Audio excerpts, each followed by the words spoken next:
Good evening, everyone. My name is Poet Dadisi Natifnet. I'm your host tonight, and I'm happy to have a very inspiring writer, a gentleman I've known over the years, who has been consistent with his writing. He's a published author. He's well traveled, and I'd like to reintroduce him to you all if you don't know him already. My friend, Brother Baruti. Thank you. Thank you very much. I appreciate it. My pleasure.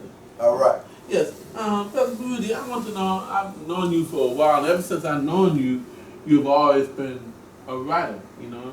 And so I want to know what inspired you to write? When you got started? How you got started?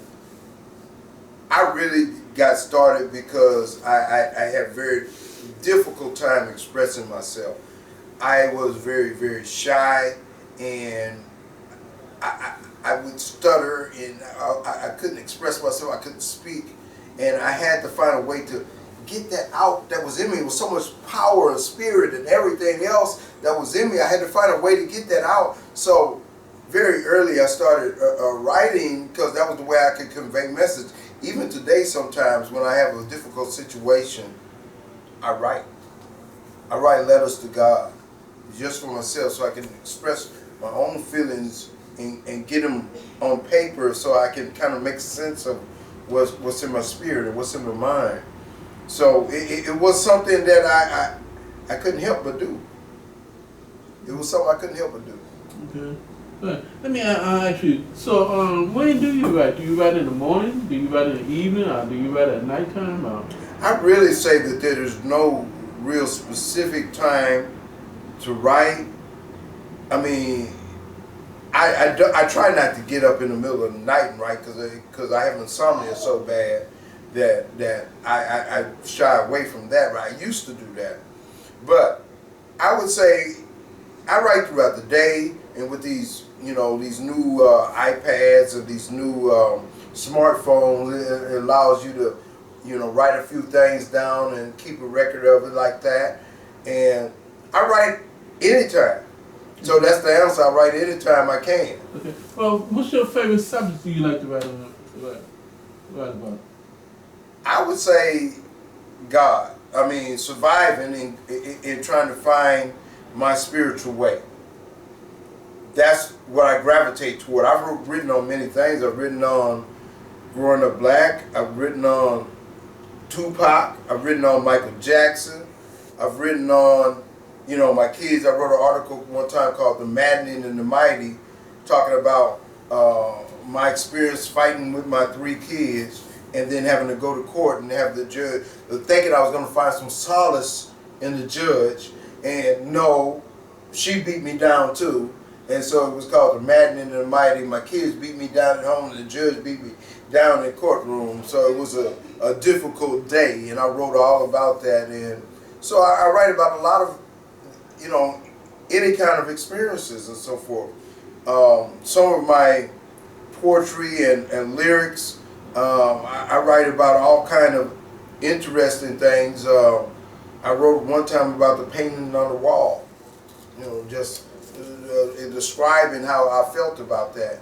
So I take a subject and try to break it down to my understanding and my spirit, but usually things come to me and make me want to write about them and make me want to express myself about them. And usually I don't have to search for anything. It comes to me. Do you have any particular author that you like? I did like James Baldwin. I don't get a chance to read as many authors today, but I did like James Baldwin. Certainly I like James Baldwin.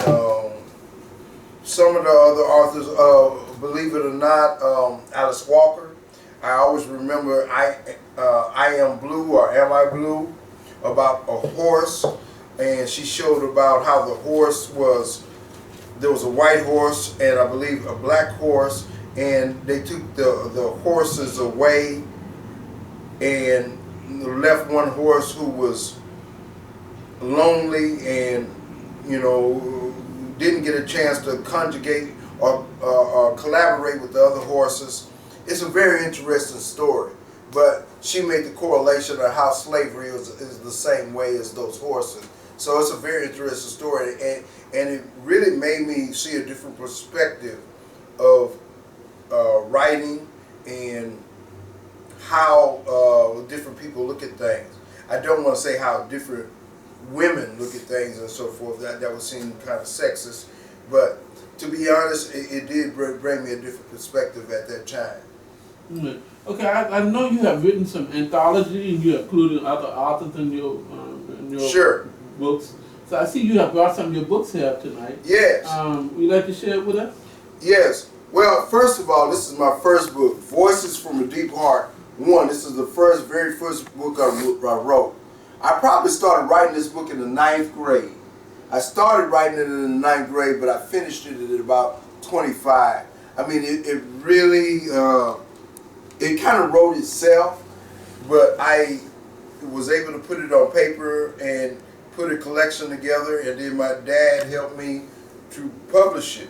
And I still remember the author of this first cover, Afron Lester, who was one of my students at the time. I don't know where he is because this was 25 years ago. But as you see, it's got a fist on it, it got a man in chains, and it got a heart in the middle. I always have a theme about a deep heart, a heart, because I feel that the heart is the most valuable and important thing that we as humans have. The second book was written because I was running out of the first ones, and I was scared that I was going to not have any more books of the first one, and what I had wrote was going to be gone. So I wrote the second book, and I included things from the first book, but I added additional things in the second book, like the story about Tupac and the story about Michael Jackson are in this particular book.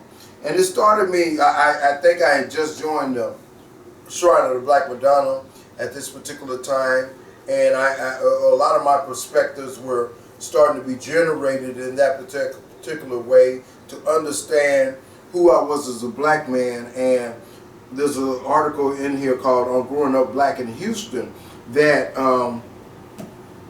helped me to express a lot of the things I had went through in that way.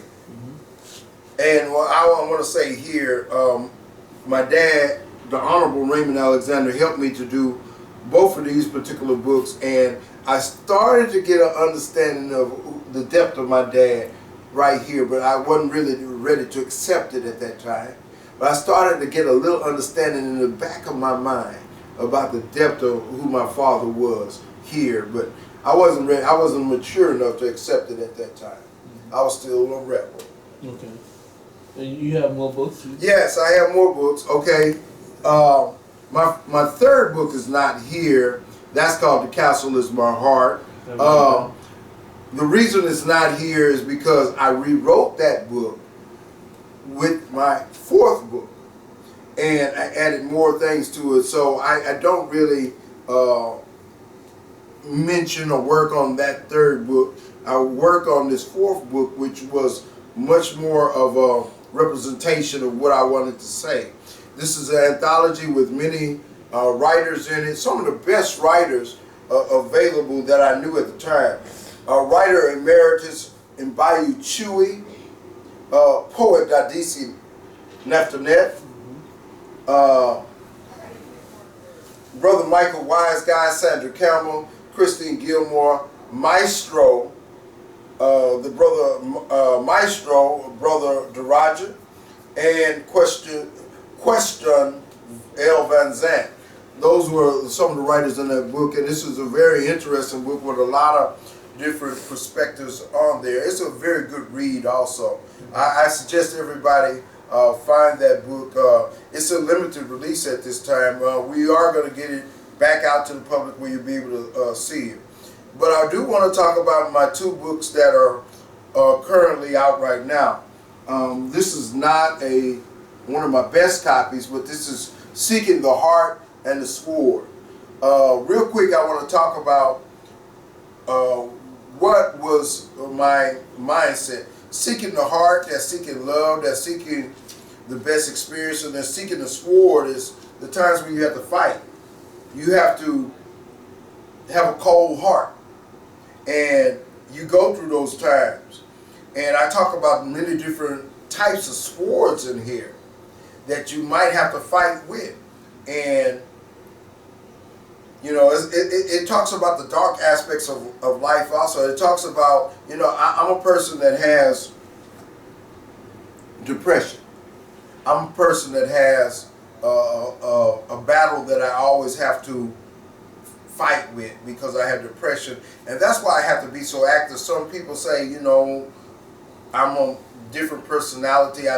I'm not as friendly, or I'm too friendly, or I can't worry about that because I know I have a sickness and I have to keep going. I have to keep doing stuff because I can stay in a situation where I don't want to be a part of the world. I want to stay off into myself, which is very easy, but that's not healthy. So I talked about all of that in this particular book, Seeking the Heart and the Sword. And the sword is fighting against that part of my personality. Okay. And it's very informative, and it talks about that in a very deep and perspective way. And then my new book is Obama the Extraterrestrial. It talks about the victories and the things that our 44th president has gone through. And very interestingly, it has a novel excerpt in the middle of the book which deals with a perspective of the teachers, an organization that has been with us since the beginning of time. Most people don't admit or talk about the teachers. And in this story, the Catholic Church has been trying to find out who they are they real, and what is their real power. And it's a novel excerpt. So it's a very interesting story. That's good. So, who published your book? Are you with the main publishing company, like Random House? Well, in that context, publishing is a funny business, and you can get with a major publisher. That's a good thing if you can, and you have a good deal. I would suggest if you're a writer, you want to, and you can go that route, that's okay. But be careful in this industry. If you're not sure, I would self-publish and look at some of the characteristics of self-publishing. You can find your own printer, self-publish. You can get your own ISBN, your International Standard Book Number. You can copyright yourself.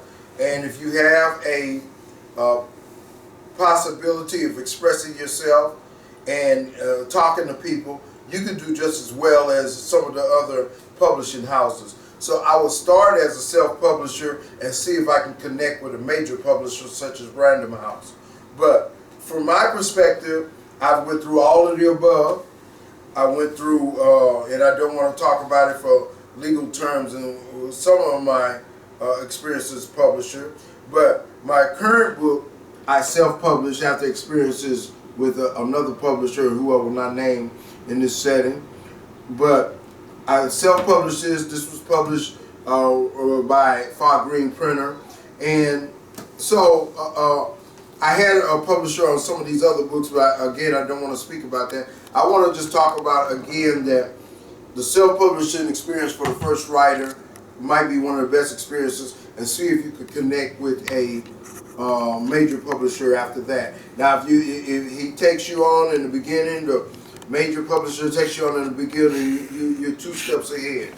But just to be careful, take your time, and don't listen to a lot of the promises that are out there.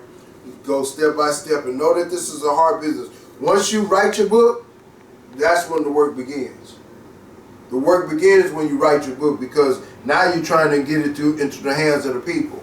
And there's a lot of different ways. Look at the internet. Look at all different kind of ways to be able to do that. But that's when the work begins. So just keep that in mind.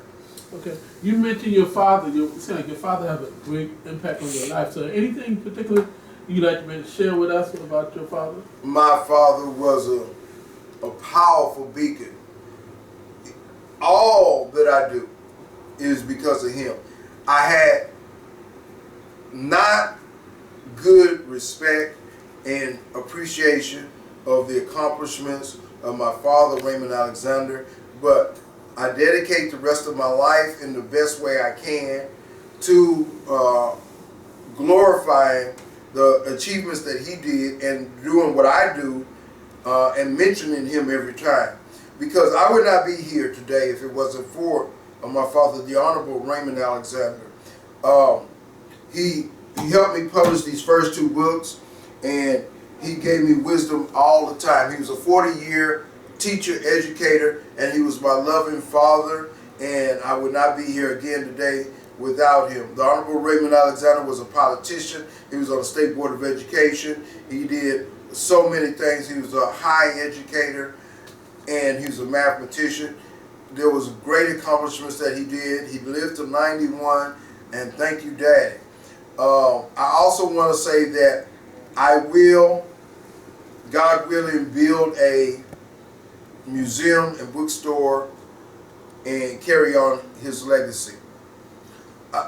One other thing I want to mention also, I understand and came to realize I have an ability to be able to speak, to be able to discourse, to speak before people, and I'm developing that. I'm not the best at it that I may be able to become, but that's why I started to try to start doing TV and try to get my message out, the message about my dad, the message about my books, the message about different things that I'm doing, such as the Brain Source Game Show. Okay. The Brain Source Game Show that I'm doing, that comes on HMS at this time. And the Brain Source Game Show is a game of geography and science. And I want to build that Brain Source Game Show to one of the best game shows that is available. And I'm continuing to work on it and look for different episodes of the Brain Source Game Show coming on the HMS channel and other channels throughout the city and hopefully throughout the country very soon. And I'm trying to do my best to move forward with all the things that I have to do. I thank Sharon English for interviewing me earlier. I thank all the people that have been supportive, Greg Sam. I thank Brother Dadisi. I thank everybody who has been supportive. And certainly, I again thank my dad, who I wouldn't be here without. And thank you very much. And I appreciate it. Well, I hope you enjoy the program, and our guest tonight, Brother Boody. Until next time, see you soon. Thank you very much.